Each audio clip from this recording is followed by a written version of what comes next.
যিনি বারবার বাংলাদেশের গণতন্ত্রকে উদ্ধার করবার জন্য সংগ্রাম করেছেন, কারাবরণ করেছেন এবং নির্যাতিত হয়েছেন, সেই অসাধারণ নেত্রী দেশনেত্রী বেগম খালেদা জিয়া আর আমাদের মাঝে নেই।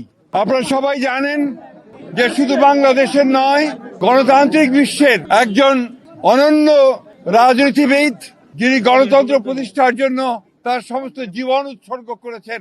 বাংলাদেশের গণতন্ত্রের জন্য সংগ্রাম করা আপসীর নেত্রী, অনন্য সাধারণ ব্যক্তিত্ব সম্পন্ন মহিলা, দূরদৃষ্টি সম্পন্ন প্রজ্ঞা সম্পন্ন একজন নেত্রী, যিনি বারবার বাংলাদেশের গণতন্ত্রকে উদ্ধার করবার জন্য সংগ্রাম করেছেন, কারাবরণ করেছেন এবং নির্যাতিত হয়েছেন, সেই অসাধারণ নেত্রী দেশনেত্রী বেগম খালেদা জিয়া আর আমাদের মাঝে নেই। আপনারা সবাই জানেন যে এই নেত্রী দীর্ঘদিন তার রাজনৈতিক জীবনের প্রায় সমস্ত অংশটাই তিনি গণতন্ত্রের জন্য সংগ্রাম করেছেন এবং গণতন্ত্রের মূল্যবোধগুলোকে প্রতিষ্ঠা করবার জন্য তিনি আজীবন কাজ করে গেছেন। 3 বার প্রধানমন্ত্রী হয়েছেন।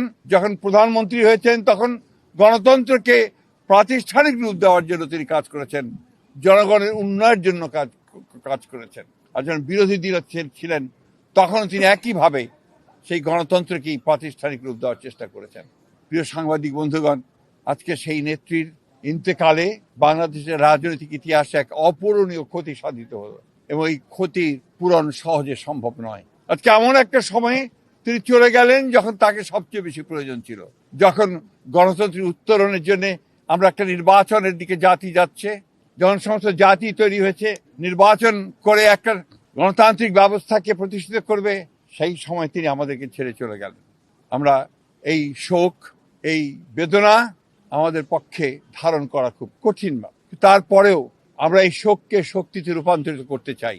আমরা দেশনেত্রীর নির্দেশিত যে পথ, সেই পথকে অনুসরণ করে বাংলাদেশের গণতন্ত্রকে আমরা একটা প্রাতিষ্ঠানিক রূপ দিতে চাই এবং সেই পথকে লক্ষ্য করে আমরা আগামী নির্বাচনে অত্যন্ত সুষ্ঠু অবাধ নির্বাচন অনুষ্ঠানের মধ্য দিয়ে বাংলাদেশে গণতন্ত্র প্রতিষ্ঠা করতে চাই। সেই নেত্রী আজকে অসংখ্য লক্ষ কোটি মানুষকে কাঁদিয়ে চলে গেছেন। আগামীকাল তার জানাজা অনুষ্ঠিত হবে, দাফন হবে। জানাজার জন্য আমরা স্থায়ী কমিটি সিদ্ধান্ত নিয়েছি যে আগামীকাল দুপুর 2টায় পার্লামেন্ট ভবনের দক্ষিণ প্লাজায় যে মাঠ এবং বাণিজ্য অ্যাভিনিউ, এই পুরো অংশ জুড়ে আমাদের নেত্রীর জানাজা অনুষ্ঠিত হবে। এই জানাজা পড়াবেন আমাদের জাতীয় মসজিদের খতিব, অর্থাৎ বাইতুল মুকাররমের খতিব। আর এই জানাজায় যে সঞ্চালন করবেন, পুরো বিষয়টাকে যিনি সঞ্চালন করবেন, তিনি হচ্ছে আমাদের জাতীয় স্থায়ী কমিটির সদস্য জনাব নজরুল ইসলাম খান। এরপরে আমাদের স্বাধীনতার ঘোষক, বহুদলীয় গণতন্ত্রের প্রবর্তক, বাংলাদেশের আরেক কিংবদন্তির নেতা, যাকে রাখাল রাজা বলে এই দেশের মানুষ, তার মাজারে, তারই পাশে আমাদের এই মহান নেত্রীকে সমাধিস্থ করা হবে, দাফন করা হবে। আমরা সবাই অত্যন্ত শৃঙ্খলার সঙ্গে এই জানাজায় অংশগ্রহণ করব এবং যে শৃঙ্খলার মধ্যে কথা বলা হবে, আমি বাংলাদেশের সকল স্তরের মানুষের কাছে অনুরোধ জানাবো, আপনারা সেই শৃঙ্খলা মেনে অত্যন্ত সুশৃঙ্খলভাবে জানাজা পড়বেন এবং তারপরে তাকে দাফনের অংশগ্রহণ করবে। যাদের দায়িত্ব তারাই অংশগ্রহণ করবে।